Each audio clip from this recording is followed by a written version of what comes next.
बताते हैं। तो चलो एक बार फिर से अपन दोहरा लेते हैं। हमें आज 4 डेफिनेशंस पढ़नी है। पहली डेफिनेशन है atomic number. Atomic number means number of protons of atom और number of electrons of atom.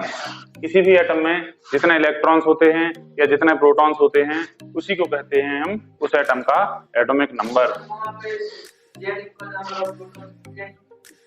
एक ही बात है, दोनों लिख सकते हैं हम।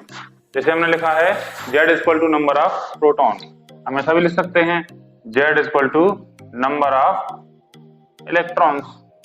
एक ही बात है, क्योंकि प्रोटॉन की संख्या और इलेक्ट्रॉन की संख्या सेम होती है। दूसरा है मास नंबर। मास नंबर हम ये मानते हैं कि ये न्यूक्लियस के, एटम के न्यूक्लियस में होता है। अब न्यूक्लियस में क्या क्या होता है? प्रोटॉन्स होते हैं और न्यूट्रॉन्स होते हैं। इसीलिए प्रोटॉन्स और न्यूट्रॉन्स को एक साथ कहते हैं न्यूक्लियॉन्स।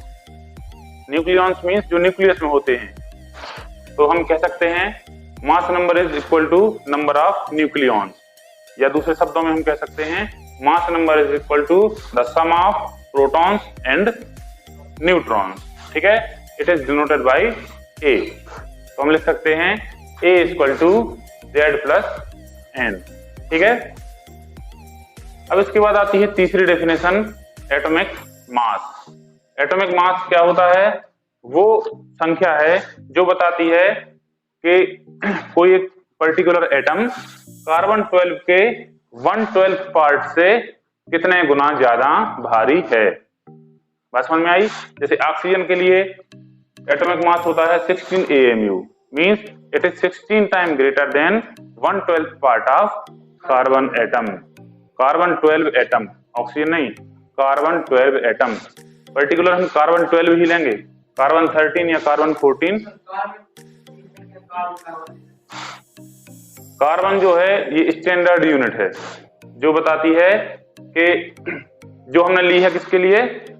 मेजरमेंट के लिए। किसी भी एटम के मास के मेजरमेंट के लिए जो यूनिट ली है वो है 1/12 part of carbon 12 atom. Carbon 12 atom का मान लो ये पूरा कार्बन 12 एटम है, तो ये इसका 1/12 पार्ट है। तो इस पार्ट का कितना मास होगा? उसी मास को हमने माना है 1 AMU। ठीक है, 1 एटॉमिक मास यूनिट। और इसी को 1 मानते हुए बाकी सभी की हमने गणना की है। तो क्या हो जाएगी हमारे पास डेफिनेशन एटॉमिक मास की?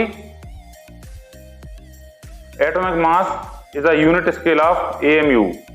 The atomic mass unit may be defined as 1/12 of the mass of an atom of carbon 12.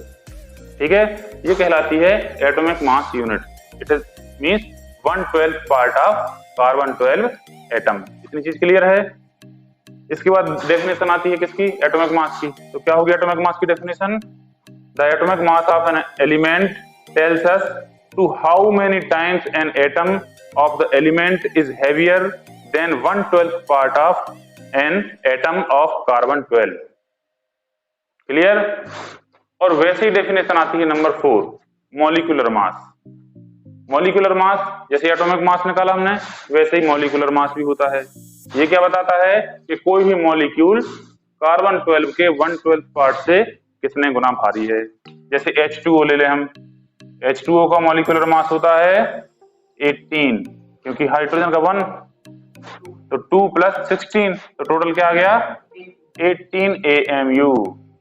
Means H2O molecule is 18 times heavier than carbon 12 1/12 part of carbon 12 atom। Clear? Concept clear हुआ? हाँ, 1/12 atom का जो जितना मास है उससे 18 गुना है। हाँ, तब H2O के बराबर मास आएगा। मतलब ये जो पार्ट है ना, ये 1/12 पार्ट है। इस 1/12 पार्ट को 18 बार जोड़ेंगे तब वो H2O के मॉलिक्यूल के वेट के बराबर। कार्बन का वेट कितना होगा? 12 ही होगा, क्योंकि एक पार्ट कितना है? 1/12 पार्ट है 1 AMU, तो टोटल कितना होगा? 12 होगा। ठीक है, तो कार्बन का एटॉमिक मास होगा 12, means it is 12 time greater than 1/12 part of carbon. Clear? चलो तो लिख लो इसको।